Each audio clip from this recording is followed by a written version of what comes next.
Tonight, Western New Yorkers are gearing up for the big storm, and so are local officials. Tonight, they're warning residents of the dangers that could be coming and taking precautions to keep people safe. 2 on Your Side's Andy Payton joins us live tonight with what both city and county leaders are saying ahead of this big storm. Andy? Yeah, Scott and Mary Alice, in about 8 hours, the first signs of what the National Weather Authority is calling a once-in-a-generation storm will be in place as a state of emergency will go into effect here in Buffalo and surrounding Erie County. Tonight, the icy winds and whiteout conditions across the country in areas like Nebraska and Minnesota tell the story of what is to come for Western New York, as county and city leaders urge residents to use those chilling images as a cautionary tale. As Buffalo residents, we are used to winter weather and often take it in stride.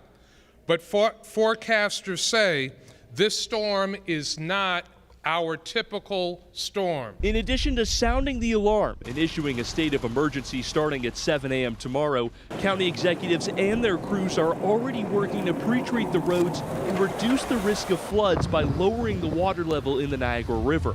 And while there is no driving ban in place as of now, leaders say they will not hesitate to add one should conditions worsen. Conditions can deteriorate rapidly.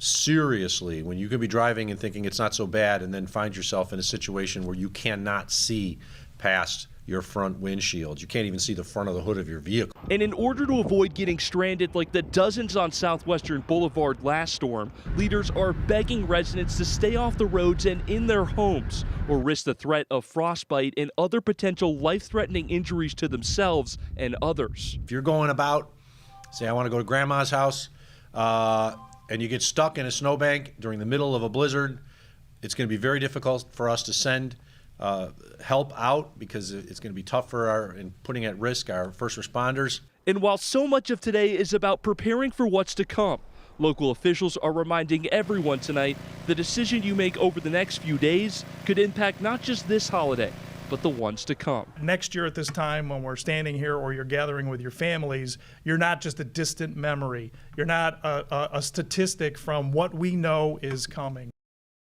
And it's not just local crews on their way to help out here. There are 2,800 workers coming up from states like Texas and Tennessee to help Western New York dig out after this storm hits. Live in Buffalo tonight, Andy Payton, Channel 2 News.